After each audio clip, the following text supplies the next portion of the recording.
Hey there, I'm Dr. Rita Marie Loscalzo, founder of the Institute of Nutritional Endocrinology, and I'm here to talk to you about hormone balancing strategies for holistic nutrition practitioners.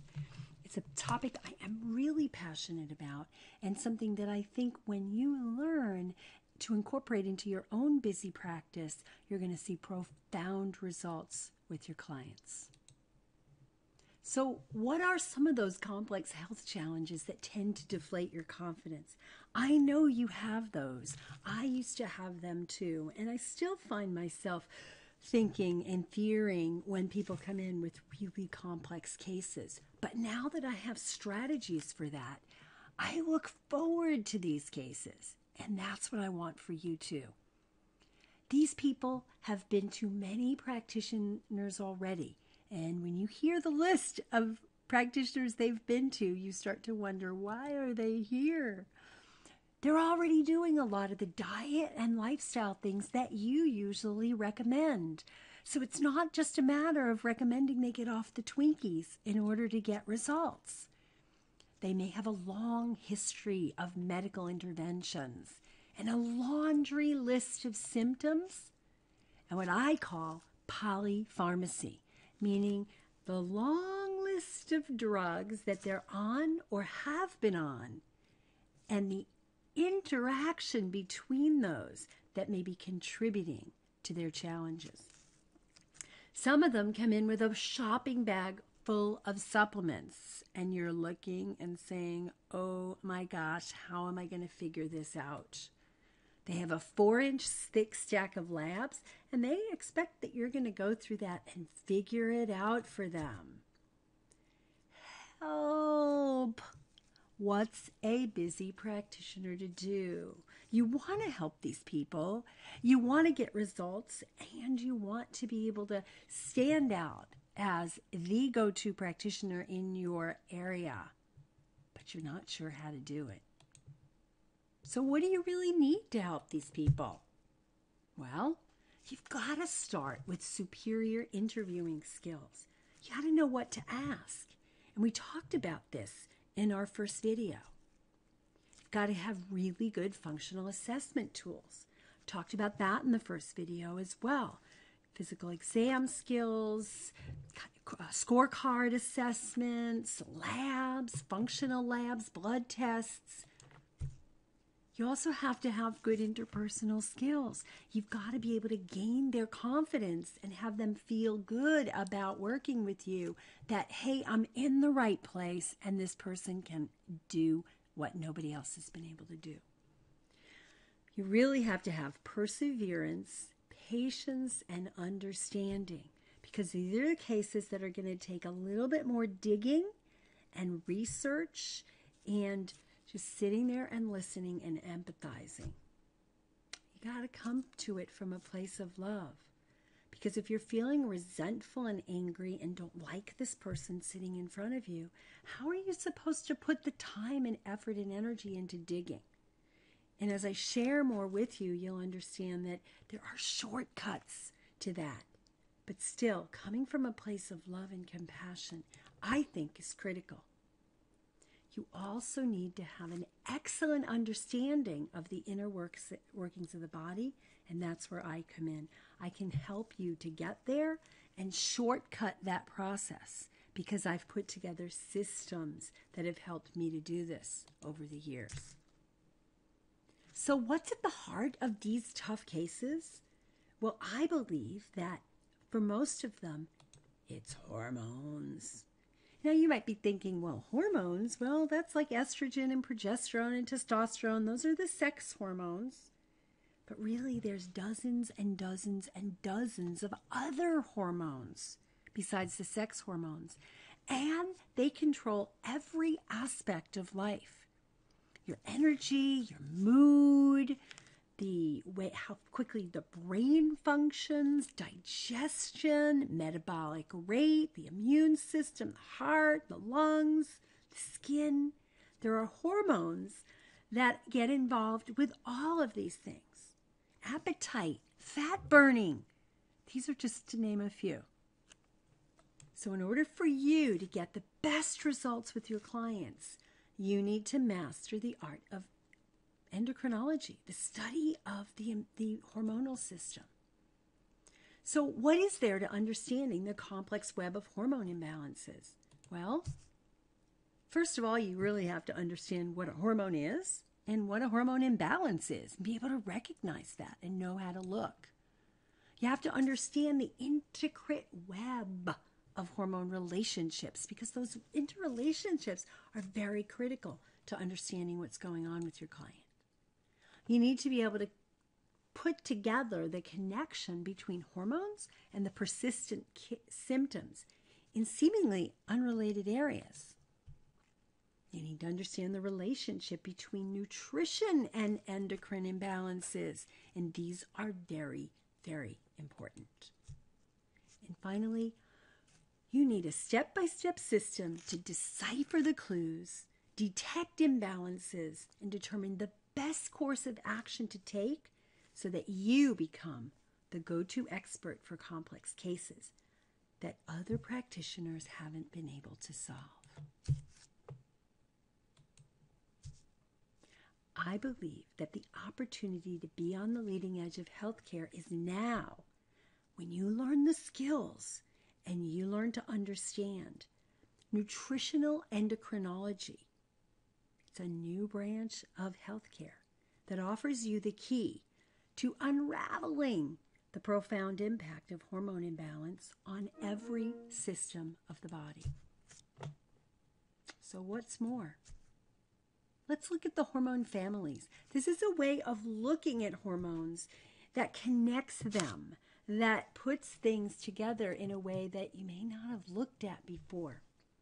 The hormone families are groupings of hormones that work together to perform a particular function.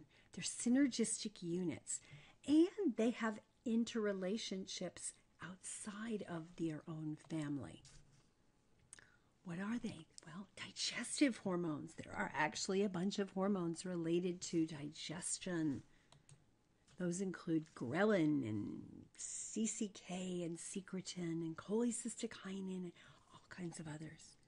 There are also blood sugar balancing hormones like insulin and glucagon, stress hormones like adrenaline and cortisol and others, metabolic rate hormones like those that are your thyroid hormones, T3 and T4 and reverse T3. All of those have an impact on your metabolic rate and the metabolic rate of your clients.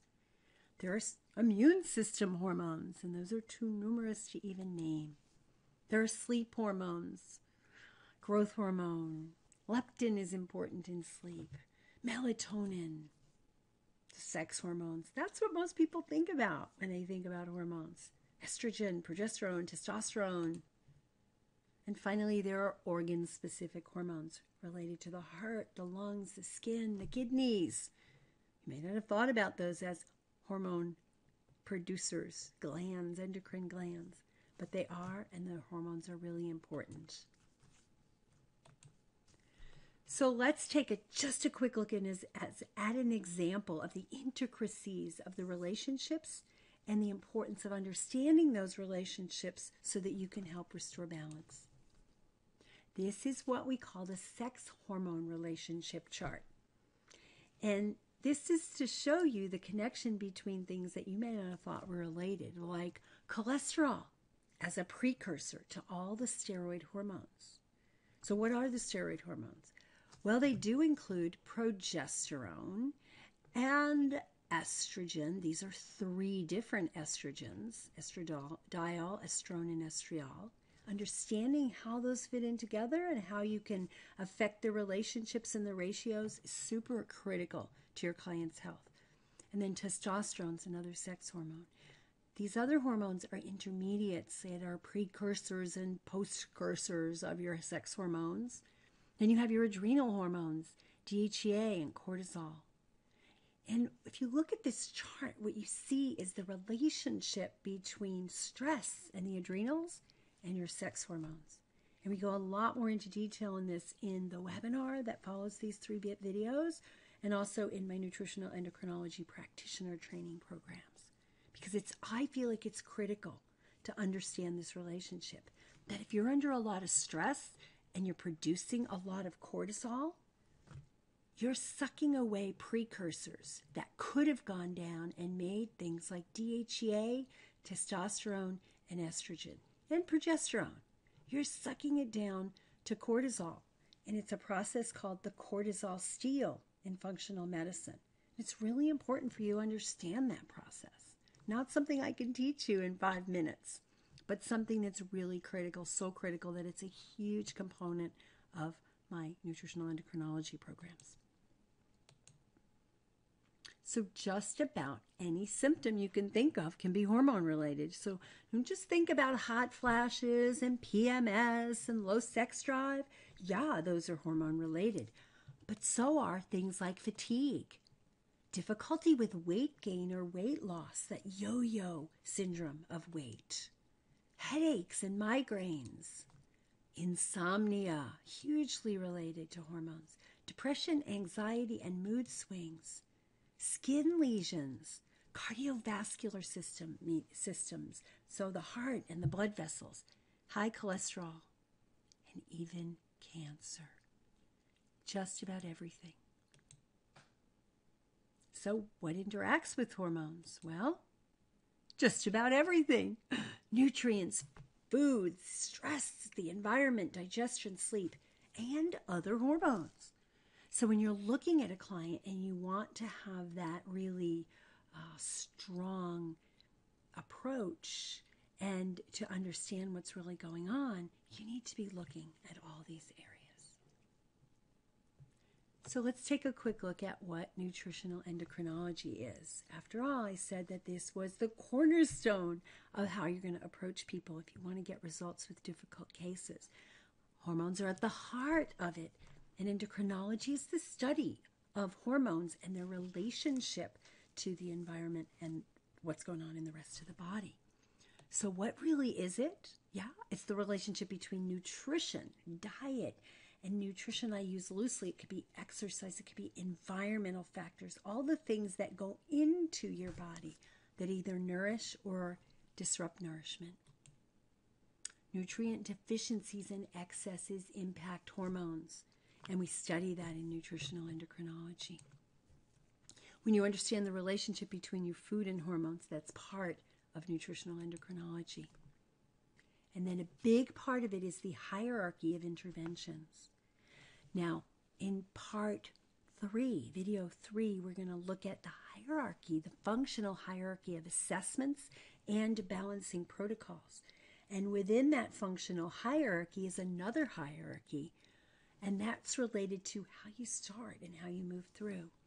And I believe that in most cases, starting with food and getting people balanced in their food, followed by looking at herbs, which are basically foods. They're plant substances that can be used medicinally and nutritively.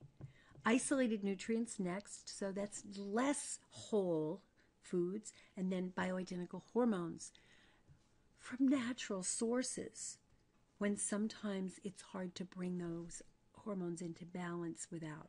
I like to look at those as interventions that are done when the others aren't quite enough, and also hopefully temporarily. So I've given you a lot of information, a lot of food for thought to think about on nutritional endocrinology, on hormones, and if you go to the page, you're going to see that there's a handout for you that is nutritional protocols, actually elixirs.